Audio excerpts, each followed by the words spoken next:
Bill McCormick knew he still had a long way to drive, but he was getting very, very sleepy. He was actually beginning to doze off at the wheel, and that, as Bill knew very well, could be extremely dangerous. He wasn't even sure exactly where he was anymore, a sign that he had been dozing, for Bill was normally a very careful and attentive driver. What I need, Bill thought, is a good, strong cup of black coffee, maybe even 2 cups. But Bill was driving down a dark and deserted 2-lane road. He couldn't even see any houses. He had passed through a little town just a few miles back, but the whole place was dark. Nothing was open. Where am I going to get coffee out here in the middle of nowhere at this time of night? Bill tried singing, even slapping his own face, to stay awake. It was a losing battle. If he kept on driving in this condition, he was going to fall asleep at the wheel and wind up in a ditch. Or worse. Bill began to look for a place where he could pull off to the side of the road and take a nap. He didn't like to sleep in his car, particularly on a deserted road. You never can tell what might happen. Now, he didn't feel he had any choice. Then, as he came around a curve, he saw a green and red flashing neon sign. Diner, open 24 hours. Saved, he thought. Here at last he could get that coffee. He wouldn't have to sleep in his car. The place was a small, old-fashioned type of roadside diner. It was all aluminum and built to look like a railroad car. There had been thousands of diners like this all across America in the late 1940s and early 50s. Now, they had been pretty much replaced by fast food outlets. No great loss, thought Bill. Diner food was generally pretty awful. Bill pulled into the parking lot, and there was only one other car there, parked over to the side. Bill couldn't see the car too clearly. It looked old, about the same vintage as the diner itself. Bill figured it must belong to the owner. I wonder how a place like this manages to stay in business, he thought. There can't be much traffic on the road, particularly at night. The interior of the diner was every bit as dreary as Bill feared it would be. There wasn't anything that he could really put his finger on. The place looked clean enough, but everything seemed shabby, worn, and patched together. The Formica counter was chipped and cracked. The vinyl seats had been repaired with tape. Even the old-fashioned sugar pourer was missing the little metal flap that covers the spout. There were a couple of very tired-looking pieces of pie, flavor unknown, on display under a clear plastic cover. They looked so ancient and unappetizing that Bill decided that he would take only coffee. Bill sat down and glanced over at the surly-looking young man behind the counter. He was about 20 and wore his abundant dark hair well greased and combed back. Bill expected him to come over and take his order, but the young man looked away and didn't move. "Why don't you wait on the customers?" growled a thin, elderly man who was cleaning the grill. "You gotta give people service, or they won't come back." "Customers," muttered the young man. "One guy comes in and we got customers." Still, he walked over to Bill, looked at him, and asked him what he wanted. "I'll just have a cup of coffee," Bill said. "Black." "You see, the guy only wants coffee," said the young man loudly. He went over to the coffee urn, hastily filled a mug, and slapped it down on the counter in front of Bill, spilling half of it. A careworn-looking, gray-haired woman with a rag in her hand appeared. Bill didn't know where she had come from. She began frantically to wipe up the counter in front of him, and she refilled the mug. "You want some cream for that?" she asked. "No, this is fine." "How about some pie?" she said. "We have some very nice pie." The gray-haired woman pointed to the dried-out pieces beneath the plastic cover. "No, please, I'm fine." The woman kept wiping the counter, even though it was by now quite clean. "Don't take him to heart," she whispered, motioning towards the young man. "He's a good boy. He has been working too hard."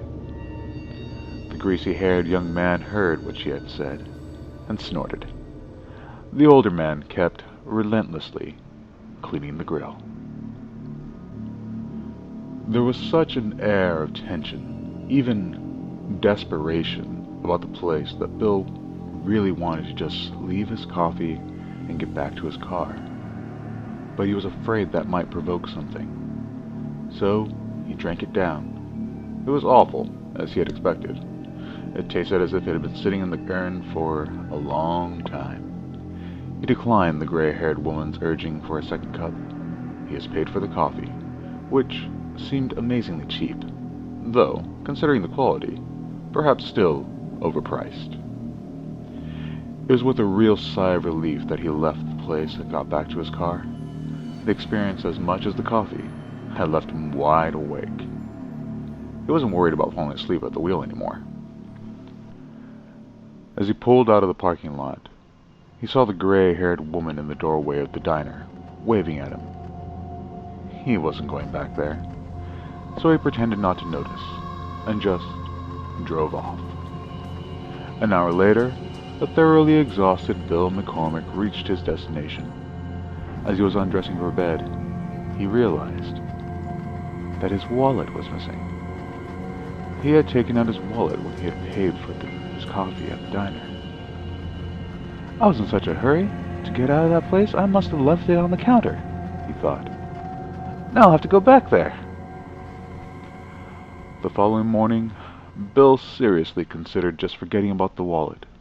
But he figured that getting a new driver's license and canceling all his credit cards would be more difficult than driving back to the diner. Bill thought that he had a pretty good general idea of where the place was, and he figured it wouldn't be too hard to find because it was probably the only diner on the road. But at first, he wasn't able to locate it. He drove over the same stretch of road where he knew the diner must be 4 times before he realized what was wrong. The place was there all right, but it was not only closed. It looked as if it had been abandoned for years. The parking lot was overgrown with weeds. The windows were partially boarded over. The big "Diner Open 24 Hours" sign had half fallen down. As Bill drove up, he saw that there was just another car in the lot, over to the side, just as there had been last night. But the car was just a rusting hulk, as abandoned as the building it stood next to.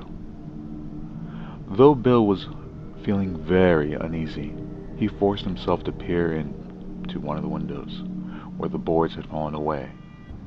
The inside of the diner was as he remembered it, but even older and drearier looking.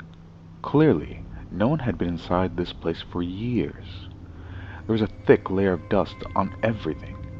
As his eyes became accustomed to the gloom, Bill thought he could make out a set of fresh footprints in the dust, from the door to the counter. And over by the cash register, he saw something familiar, something that made him sweat and shiver at the same time. It was his wallet. He went to the police station in the nearest town.